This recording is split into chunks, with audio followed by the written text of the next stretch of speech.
ജാതിമതാദി ഭേദചിന്തകൾ കൊണ്ട് കലുഷിതമായ ലോകത്തെ ജീവിതം കൊണ്ടും ദർശനം കൊണ്ടും മാതൃക കാട്ടിയ കർമ്മനിരതനായ ജ്ഞാനിയായിരുന്നു ശ്രീനാരായണ ഗുരു. 70ഓളം വരുന്ന കൃതികളിലൂടെ ഗുരു ചമച്ചുവെച്ച വിശ്വദർശനം ഇന്നിൻ്റെയും നാളെയുടെയും ദർശനമാണ്. ഗുരുദേവനെ പോലെ ലോകസംഗ്രഹ പ്രവർത്തനങ്ങളിൽ മുഴുകിയ മറ്റൊരു ഋഷിവര്യനെ നമുക്ക് കാണാനാകില്ല. ശ്രീനാരായണ ഗുരുവിൻ്റെ 170-ാം ജയന്തി ആഘോഷങ്ങളുടെ ഭാഗമായി കിഴക്കൻ മേഖലയുടെ വിവിധ കേന്ദ്രങ്ങളിൽ ആഘോഷ പരിപാടികളും ഘോഷയാത്രയും പൊതുസമ്മേളനങ്ങളും സംഘടിപ്പിച്ചു. വയനാട് ദുരന്തത്തിൻ്റെ പശ്ചാത്തലത്തിൽ യൂണിയൻ തലത്തിലുള്ള ആഘോഷ പരിപാടികൾ പൂർണ്ണമായും ഒഴിവാക്കിയിരുന്നു. ശാഖായോഗങ്ങളുടെ നേതൃത്വത്തിലാണ് ഇത്തവണ ചതയ ദിനാഘോഷം സംഘടിപ്പിച്ചത്.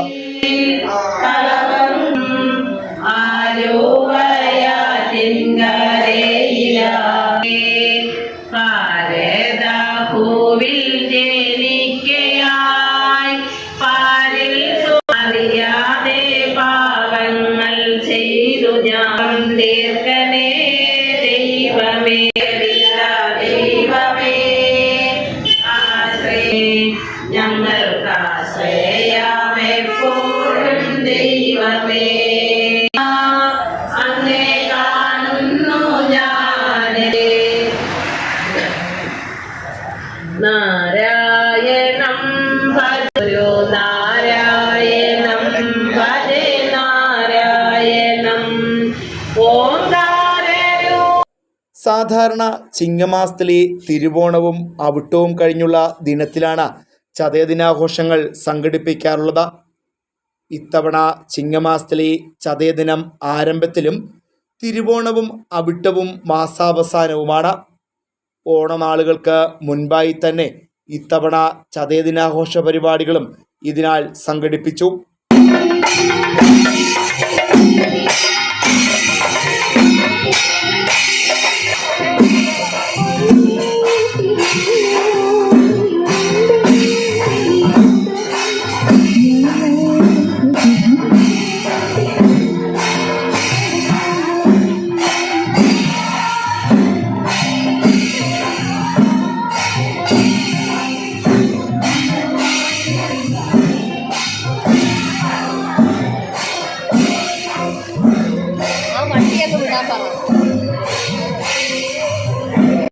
വയനാട് ദുരന്തത്തിൻ്റെ പശ്ചാത്തലത്തിൽ വിവിധ ഗുരുദേവ ക്ഷേത്രങ്ങളിൽ ദുരിതബാധിതർക്കായി പ്രത്യേക പ്രാർത്ഥനാ സംഗമങ്ങളും ഗുരുദേവ കൃതികളുടെ പാരായണവും സംഘടിപ്പിച്ചിരുന്നു. രാവിലെ മുതൽ പ്രത്യേക പൂജകളും വഴിപാടുകളും നടന്നു. തുടർന്ന് ഗുരുദേവ ഭാഗവത പാരായണം, അന്നദാനം, വിവിധ കലാപരിപാടികൾ, ആധ്യാത്മിക സദസ്സുകൾ എന്നിവയും സംഘടിപ്പിച്ചു.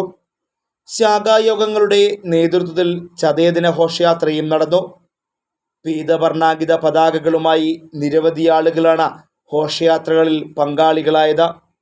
നിശ്ചല ദൃശ്യങ്ങൾ, മുത്തുക്കുടകൾ, ചെണ്ടമേളം, അലങ്കരിച്ച വാഹനങ്ങൾ, വിവിധ കലാപരിപാടികൾ എന്നിവ ഘോഷയാത്രകൾക്ക് മിഴിവേകി.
യൂണിയൻ പ്രതിനിധികൾ, ശാഖാ ഭാരവാഹികൾ എന്നിവർ ആഘോഷ പരിപാടികൾക്ക് നേതൃത്വം നൽകി.